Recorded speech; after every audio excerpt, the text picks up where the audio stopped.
Hello, everyone. I am Jason McKinney, Mrs. Tysheka's husband.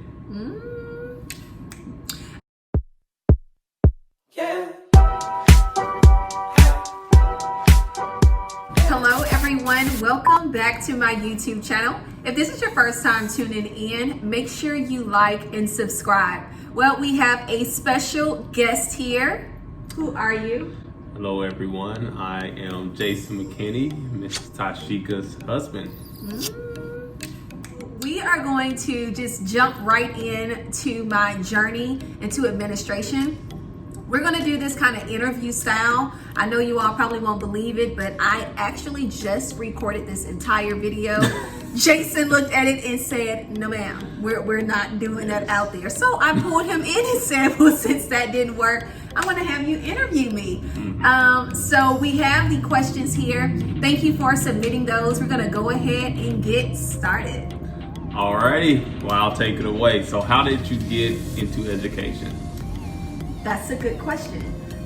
So should I look at you? Should I look at them? Look at the people. Okay. Yeah. So I got into education 6 years ago. I am currently in my 7th year. I started off at Texas A&M University, where I got my bachelor's degree in interdisciplinary studies with a focus in math, science, 4th through 8.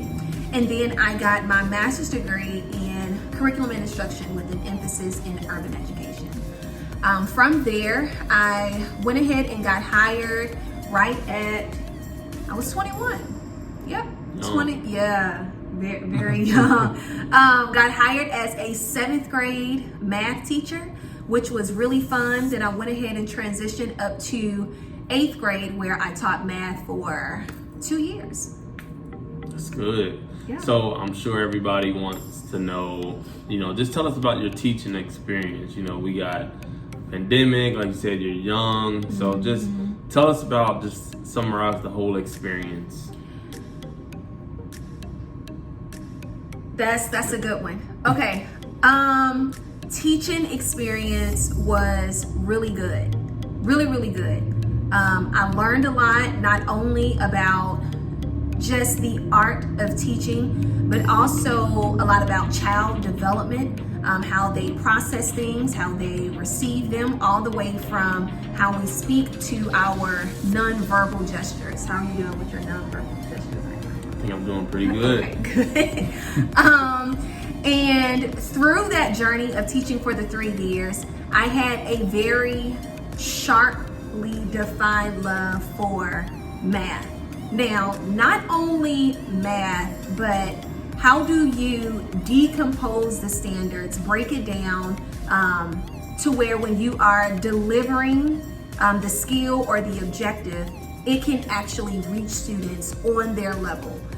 So I did a lot of external, outside of my district's professional development. I did a lot of research and went to seminars and all these other PDs just to learn about mathematics in general. And what does it mean to have a TEAC, or what's a process standard, or a readiness standard, a supporting standard, and how does that integrate together? But I didn't want to stop there. Again, I wanted to know, how do we break this all the way down, use a vertical alignment to build where the students need to be? So that kind of summarized my teaching experience. I love teaching my students, but they knew that I yearned for something more. I wanted them to know way more than what essentially our TEAC's outline was saying. I just wanted them to leave with. Get that content. Yeah. Right. Yeah. So, sorry, I had the phone drop. So okay, you're an assistant principal now, right? And you talked about your teaching experience. Yeah. So in between that, talk about that. Coaching. Because you had a Instructional position. coach. Yeah. So taught the 3 years, 7th and 8th grade mathematics. And then again, I was hungry for more.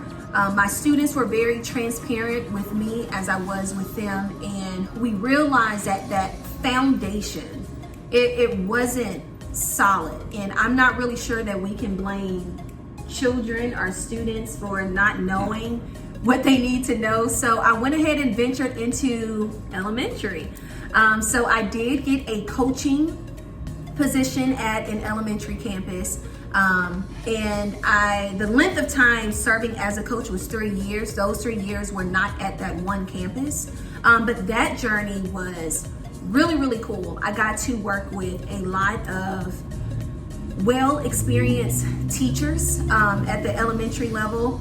They taught me a lot. Hopefully they got something from me as well. I will say that my coaching experience, like the technique was a little bit different. I didn't hone in a lot on teaching styles. I feel like every teacher should have their own method of how they push out all of that information. I mean, we have some phenomenal teachers out here. My focus was more on content and curriculum.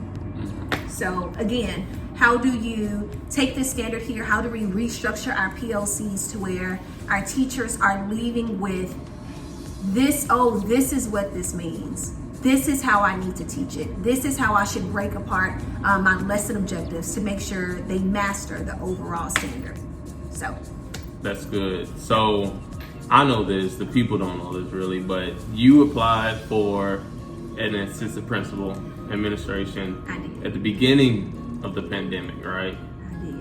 So what has that whole experience been like? Like, why did you apply for that? And, you know, just talk a little bit about that. So you said you knew the answer. Can you tell the people? I mean, I know you're destined for it, but okay, scratch that. But it's okay. No.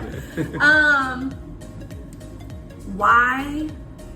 The way I think about it, especially when you are moving up into leadership and you are impacting more than just yourself, you are impacting, you know, educators. You're also impacting someone else's child.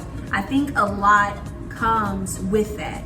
And you have to have the right skill set and also the mindset coupled with passion and a whole bunch of other things to actually do the work and be in the work. So when the position became available at the campus where I currently serve, I was also the math coach there. So it was a promotion in the same campus. But I was definitely thinking about, wow, we are in the middle of a pandemic. Never been here before. Don't know what's going on. But it goes back into purpose. Like, I just felt like it was the right time for me to step up to the plate. And before I applied, I did spend a lot of time thinking about what would our teachers and our community gain from me being in leadership. Like me, not anyone else. Like, why should you plot Tysheka there? You are so silly. Am I speaking? No, you're doing great. Okay. You're great. But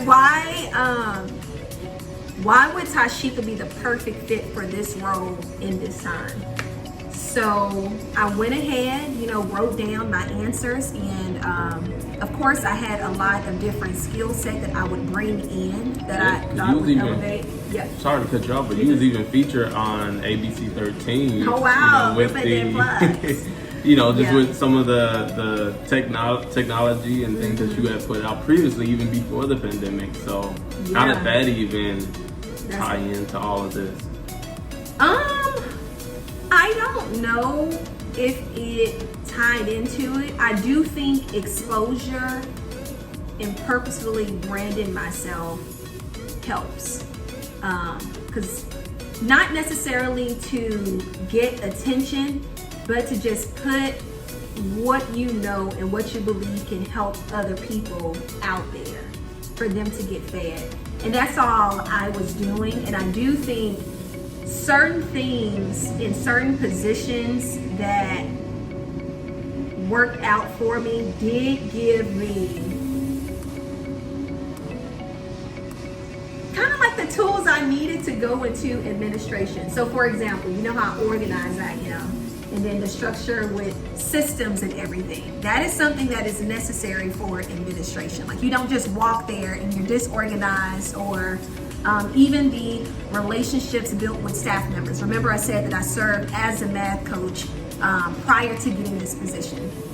So how do you cultivate that community within an organization during a pandemic? That's very, unique. Oh yeah.